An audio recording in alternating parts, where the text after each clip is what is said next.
uma discussão ética proveniente de conteúdo de entretenimento que perdurou ao longo dos anos e continuará sendo um dilema são os princípios de Kira. É quase como se as pessoas pudessem ser divididas entre aquelas que acreditam que ele fez o correto e aquelas que o condenam suas ações.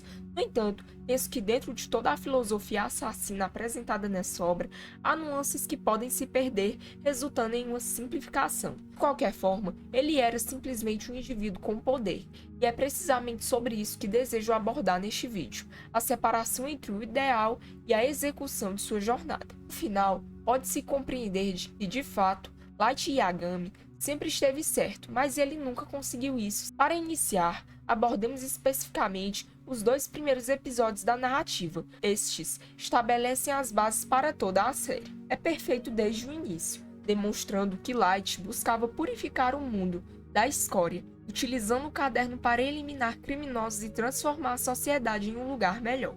No entanto, o primeiro dilema moral surge a partir deste ponto. Devemos considerar o assassinato de criminosos como algo secamente ruim?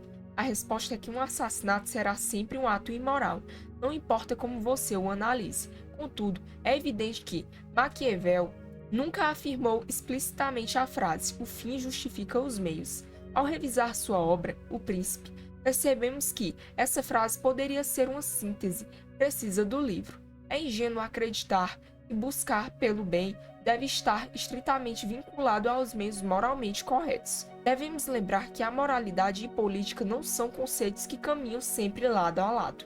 Maquiavel sugere que tolerar a desordem por ser desnecessário para evitar a guerra.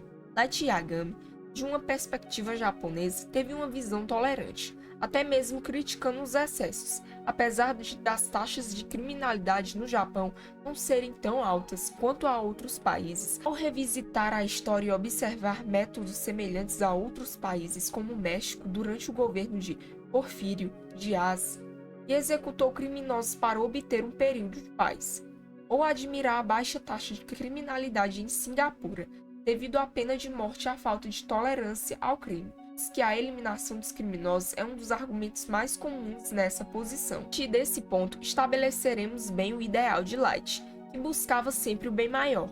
Muitos podem pensar que estamos indo direto para o problema de querer ser reconhecido como um deus, mas há um limite que foi quebrado. O episódio 2 mostra que grupos da internet começaram a apoiar Kira, porque as pessoas celebraram alguém tomando medidas reais contra o crime. No entanto, nesse momento ele não havia perdido o controle, sendo um momento perfeito para manter a abordagem e permanecer com o símbolo de paz. Explicarei a dimensão para aqueles que não tinham nada a temer, viverem felizes, sem preocupações, conscientes de que nada aconteceria, graças ao fato de serem pessoas boas, que não machucam ninguém. Por outro lado, aqueles acostumados à vida fácil de roubo, sequestro, extorsão, agressão, estariam vivendo com medo de enfrentar as consequências. A razão pela qual foi necessário, em um certo ponto, que Kira fosse percebido como alguém superior, algo acima de tudo, independentemente de onde você se esconda como criminoso, é que ele poderia encontrá-lo e acabar com você. Essa é a razão pela qual a vida é necessária para quem quer ser reconhecido. O problema surgiu quando ele não conseguiu se distanciar desse ideal. Ele nunca deveria ter permitido acreditar que seria esse Deus, mas apenas compreender que inventou uma figura para limpar o mundo. Mesmo que essa figura fosse reverenciada, não deveria esperar ser o único ao receber elogios. Em vez disso, deveria ter compreendido como um símbolo de justiça para o mundo, uma ideia que garantiria o fim do crime no planeta. Entretanto, quando ele desejava ser adorado e não ser visto de certa forma, tudo se corrompia com frequência. Ele se colocou na mesma categoria que outros genocidas, como Thanos ou Black de Dragon Ball Z Super. No entanto, a diferença é notável, pois as razões de Thanos eram absurdas, acreditando que erradicar metade do universo traria equilíbrio, ignorando fatores importantes. Já Black, embora quisesse erradicar todos os seres que pareciam inferiores, ao menos não se considerava fazendo o bem. Ele odiava a humanidade sem pretensões de ser o herói ou o vilão, tornando sua posição menos ridícula. Comparado a eles, Light Yagami, no início, não buscava um genocídio aleatório. Ele tinha um parâmetro definido para remover da sociedade todas as pessoas que não contribuiriam de maneira positiva e representavam um fardo ou um perigo. Queriam ser um símbolo de medo para prevenir novos criminosos, mostrando-lhes as consequências de suas ações.